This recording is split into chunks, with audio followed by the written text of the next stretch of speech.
কোরিয়ার একটি গ্রামে অদ্ভুত রীতি রেওয়াজ রয়েছে। সেখানে নারীরা ঘরের বাইরে সব ধরনের কাজ, যেমন ব্যবসা বাণিজ্য, চাষাবাদ থেকে শুরু করে যত রকমের কাজ আছে তার সবটাই করে।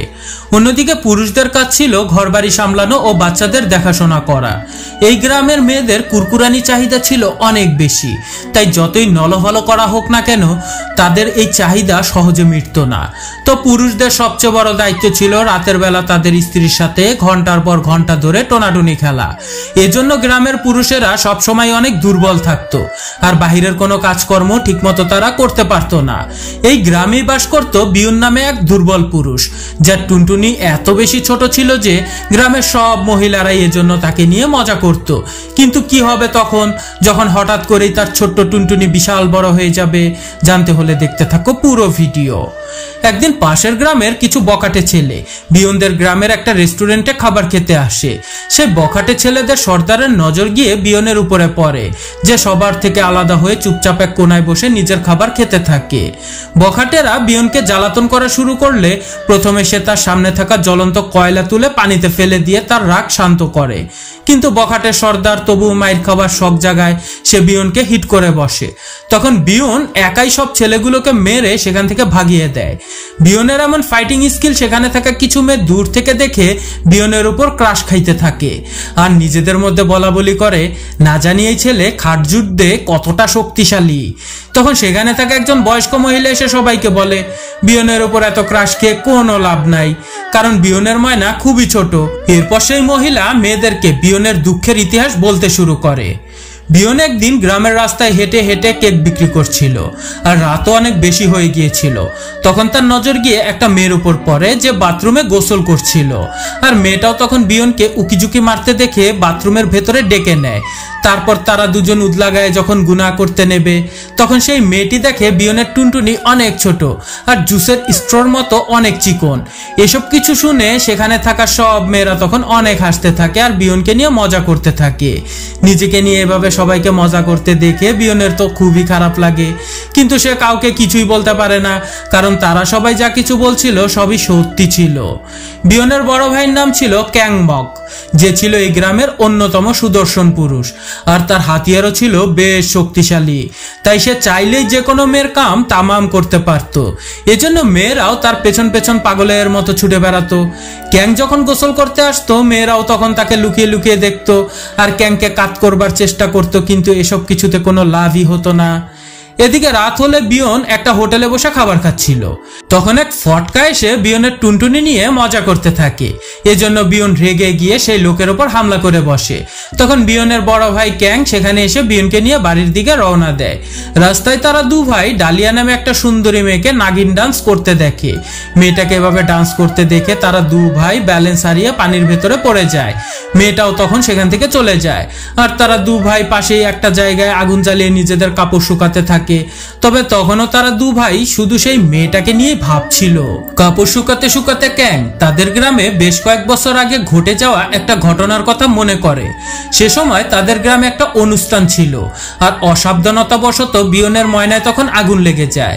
আর এটা দেখে ক্যাং তখন আগুন নেভানোর জন্য খুব জোরে বিয়নের ময়নায় লাথি মারতে থাকে। সেদিন বিয়ন তো বেঁচে যায়, কিন্তু তার ময়না মারা যায়। আর এই ঘটনার পর থেকেই বিয়ন ও তার ভাইয়ের মধ্যে দূরত্ব বেড়ে যায়।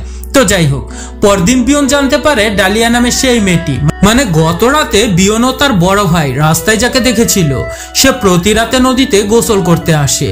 আর তাই এই ছেলেগুলো প্রতি রাতে আগে থেকে নদীতে গিয়ে দাঁড়িয়ে থাকে ডালিয়াকে দেখবার জন্য। তো সেই রাতে সবাইকে অবাক করে দিয়ে বিয়নও সেখানে চলে আসে। তাকে এখানে দেখে সবাই হাসতে থাকে আর বলে, তুমি সুন্দরী মেয়েদেরকে শুধু দেখতেই পারবে, কিন্তু তাদের সাথে তুমি কিছুই করতে পারবে না। আর তখনই সেখানে ডালিয়া চলে আসে, আর সবাই তাকে চোখ দিয়ে জেনা করতে শুরু করে। তো পরদিন সকালে ডালিয়া তার বাড়ির সামনে সুন্দর একটা বক্সে খাবার রাখা দেখতে পায়। খাবারগুলো এখানে বিয়নি রেখেছিল। তখন ডালিয়া খুব মজা করে সেই খাবারগুলো খেতে থাকে, আর যে এই খাবারগুলো এখানে এনে রেখেছে মনে মনে সে তাকে ধন্যবাদও দিতে থাকে। যদিও পরদিন সকালে ডালিয়া বিয়নকে তার বাড়ির সামনে খাবার রাখতে দেখে ফেলে, আর সেও বিয়নকে মনে মনে পছন্দ করতে শুরু করে। সেদিন ডালিয়া একটু আগেভাগেই গোসল করতে যায়, আর সেখানে একদল বখাটেরা আগে থেকেই ডালিয়ার ডালিমগুলো দেখবার জন্য পজিশন নিয়ে দাঁড়িয়ে তাকিয়ে থাকে। ডালিয়া যখন তার কাপড় বদলায় তখন সব বখাটেরা ডালিয়ার ডালিমগুলো দেখতে থাকে। এদিকে এই ঘটনা তখন সেই বখাটেদের স্ত্রীরা এসে দেখে ফেলে, আর তাই এই মহিলারা তাদের স্বামীদের শায়েস্তা করা বাদ দিয়ে ডালিয়াকেই ধরে পেটাতে থাকে, কারণ সে বিবাহিত পুরুষদেরকে তার পায়ের ফাঁদে ফেলতে চাচ্ছিল। এদিকে ক্যাং সেই ঝিলের পাশেই কাজ করছিল। মারামারির শব্দ শুনে সে গিয়ে দ্রুত ডালিয়াকে সেই মহিলাদের থেকে উদ্ধার করে। এই ঘটনার পর থেকে ক্যাংয়ের সাথে ডালিয়ার খুব ভালো বন্ধুত্ব হয়ে যায়।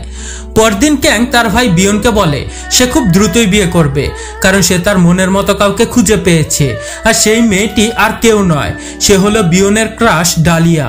এটা দেখে বিয়ন মন খারাপ করে জঙ্গলের দিকে চলে যায়। জঙ্গলে এসে সে একটা বৃদ্ধ ও তার নাতিকে একটা জালের মধ্যে বন্দি অবস্থায় দেখতে পায়, যারা মুক্ত হবার জন্য সাহায্য চেয়ে চিৎকার করছিল। বিয়ন তখন তাদের সেখান থেকে উদ্ধার করে ফেলে। তখন সেই বৃদ্ধ লোকটা বিয়নের উপর খুশি হয়ে বলে, বৎস, আমি তোমার যে কোনো একটি ইচ্ছে পূরণ করে দেব।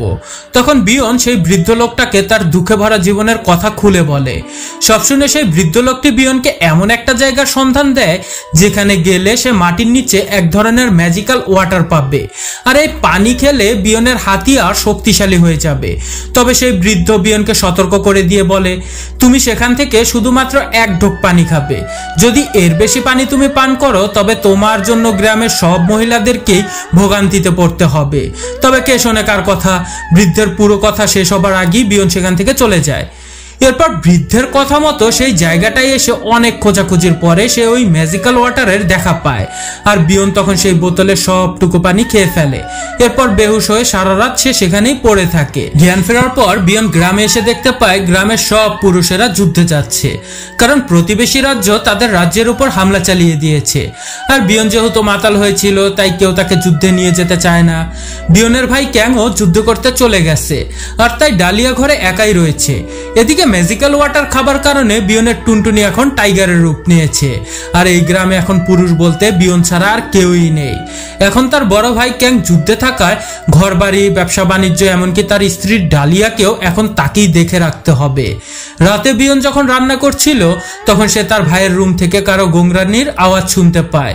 কি হয়েছে এটা দেখতে বিয়ন যখন তার ভাইয়ের রুমে এসে পড়ে তখন সে ডালিয়াকে উদলা গায়ে মাটিতে পড়ে গড়াগড়ি খেতে দেখতে পায়, মানে তার কুরকুরানি উঠছিল আর কি।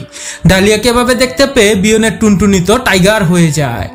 নিজের টুনটুনিকে আজ প্রথমবারের মতো এত বড় হতে দেখে সে তো তার নিজের চোখকেই বিশ্বাস করতে পারছিল না, আর তাই সে নিজেকে কন্ট্রোল করবার জন্য সারা দিন রাত শুধু কাটতে থাকে আর খুব পানি খেতে থাকে। অতিরিক্ত পানি পান করায় খুব দ্রুতই তার প্রস্রাব ধরে যায়। তখন সে পাহাড়ের চূড়ায় মুততে চলে আসে।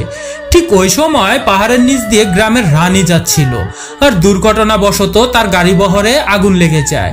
বিয়ন তখন প্রস্রাব করতে নিলে তার প্রস্রাবের বেগ এতটাই বেশি ছিল যে রানীর বহরে লাগা আগুন মুহূর্তেই নিভে যায়, মানে ফায়ার সার্ভিসের কাজ করে আর কি। মুহূর্তে এই খবর রানীর বহরে লাগা আগুনের মতো গ্রামের সব মহিলাদের কানেও পৌঁছে যায় যে বিয়নের টুনটুনি অলৌকিকভাবে টাইগারে পরিণত হয়েছে। কিন্তু কোনো মহিলাই এই খবরটা বিশ্বাস করতে পারছিল না যতক্ষণ না অবধি তারা নিজ চোখে বিয়নের হাতিয়ার দেখে। এজন্য সকল মহিলারা মিলে রাত হলে বিয়নের বাড়ির আশেপাশে আড়ি পেতে থাকে। তখন তারা দেখে বিয়ন কিছু একটা নিয়ে খেলা করতেছে, তবে সে তার হাত দিয়ে নয় বরং তার টুনটুনি দিয়ে সে খেলা করতেছে। তখন তো সেখানে থাকা সব মহিলাদের চোখ কপালে উঠে যায়, কারণ তারা যেমনটা শুনেছিল ঠিক তেমনই বিয়নের টুনটুনি তো আসলেই টাইগার হয়ে গেছে।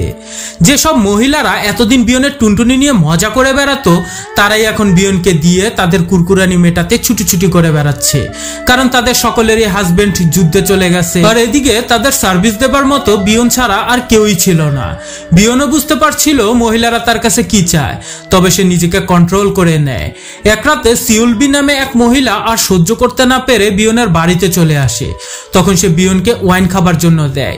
ওয়াইন খাবার পরে বিয়ন চুপচাপ বসে থাকে, কিন্তু সিউলবি তার তবলা বাজিয়ে দেবার জন্য বিয়নকে উস্কাতে থাকে।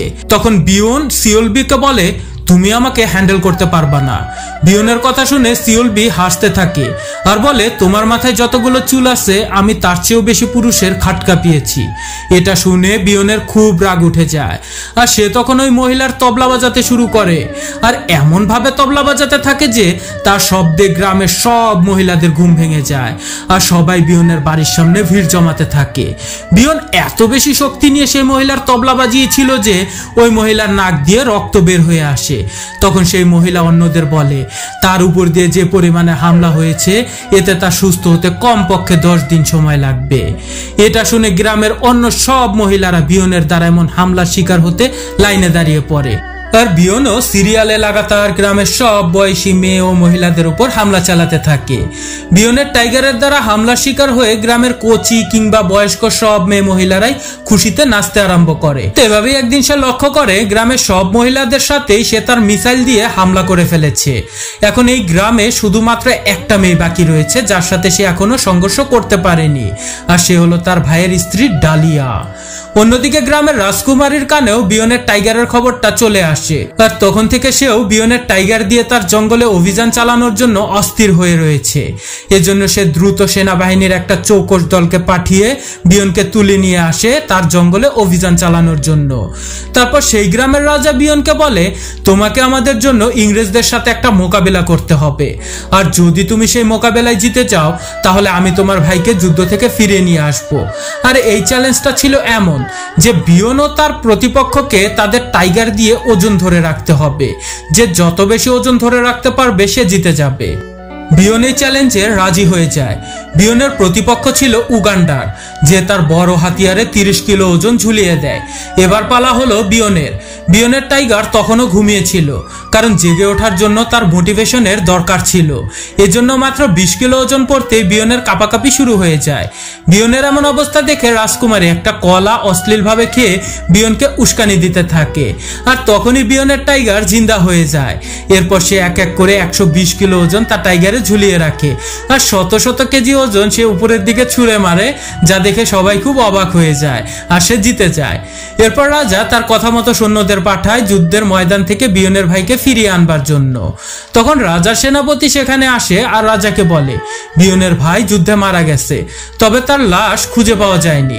ভাই হারানোর শোকে বিয়ন গ্রামের সবার সাথে কথা বলা ছেড়ে দেয়, আর এদিকে গ্রামের সব মহিলারা বিয়নের সাথে টোনাটুনি খেলবার জন্য পাগল হতে থাকে। অন্যদিকে বিয়নের ভাইয়ের শোকে তার ভাবিও খুব অসুস্থ হয়ে পড়ে, আর কোনোভাবেই তাকে সুস্থ করা যাচ্ছিল না। তখন বিয়ন একজন কবিরাজকে নিয়ে আসে ডালিয়ার চিকিৎসা করাবার জন্য। সবকিছু দেখে সেই কবিরাজ বিয়নকে বলে, ডালিয়াকে সুস্থ করবার একমাত্র উপায় হলো তার সাথে কারো টোনাটুনি খেলতে হবে।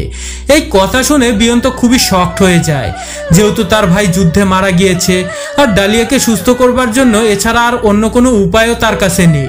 তাই সে না চাইতেও কাঁদতে কাঁদতে ডালিয়ার তবলা বাজিয়ে দিতে থাকে। আর সেই কবিরাজের কথাও সত্যি হয়, মানে সংঘর্ষের পর ডালিয়াও পুরোপুরি সুস্থ হয়ে যায়। তবে এদিকে গ্রামের অন্য মহিলারা খুব চিন্তায় পড়তে থাকে, কারণ বিয়ন ইদানিং তার বাড়ি থেকে বের হওয়া বন্ধ করে দিয়েছে। কিছুদিনের মধ্যেই সব মহিলারা বুঝতে পারে যে তারা সবাই প্রেগনেন্ট হওয়া শুরু করে দিয়েছে, মানে তারা সবাই এখন বিয়নের সন্তানের মা হতে চলেছে। ঘটনাক্রমে সেদিনই তাদের স্বামীরাও যুদ্ধ থেকে ফিরে আসে। যুদ্ধ থেকে ফিরে এসে তারা যখন জানতে পারে বিয়নই তাদের সবার স্ত্রীদের প্রেগনেন্ট করে দিয়েছে, তখন তারা সবাই খুবই হতাশ হয়ে পড়ে। এদিকে গ্রামের মহিলারাও এখন আর তাদের স্বামীদের দিয়ে চরম সুখ লাভ করে না, কারণ বিয়নের থেকে যে মজাটা তারা পেয়েছিল তেমন মজা অন্য কেউই তাদের আর দিতে পারছিল না। তো এভাবে একদিন বিয়নের ভাই ক্যাংও গ্রামে ফিরে আসে। সে সবাইকে জানায় যুদ্ধে সে হারিয়ে গিয়েছিল, আর সেই সাথে তার একটা পা নষ্ট হয়ে গিয়েছে। আর এদিকে ওই দিন গ্রামের সব পুরুষেরা মিলে আন্দোলন করতে থাকে বিয়নের বিপক্ষে, তাদের স্ত্রীদের প্রেগনেন্ট করে দেবার জন্য। তখন ক্যাংও জানতে পারে বিয়ন তার স্ত্রীকেও প্রেগনেন্ট করে দিয়েছে। তখন তারা সবাই মিলে বিয়নকে কঠিন শাস্তি দেবার জন্য তাকে একটা ভাল্লুকের খাঁচার মধ্যে ছেড়ে দেয়, আর সবাই সেখান থেকে চলে আসে এটা ভেবে যে বিয়নকে সেই ভাল্লুকটা খেয়ে ফেলবে। তো এরপর মুভির কাহিনী বেশ কয়েক বছর পরে চলে আসে।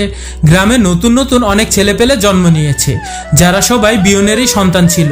তাদের সবার মধ্যেই বিয়নের মতো অদ্ভুত শক্তিও রয়েছে। এদিকে একটা নৌকায় চড়ে গ্রামের রাজকুমারী তার দাসীদের সাথে বিয়নকে নিয়ে গল্প করছিল যে সে কিভাবে এক রাতে পুরো গ্রামের মহিলাদেরকে প্রেগনেন্ট করে দিয়েছিল। আর তখনই নৌকার মাঝি পেছন ফিরে মুচকি হাসতে থাকে, আর এই মাঝিটা অন্য কেউ ছিল না, বিয়ন নিজেই ছিল।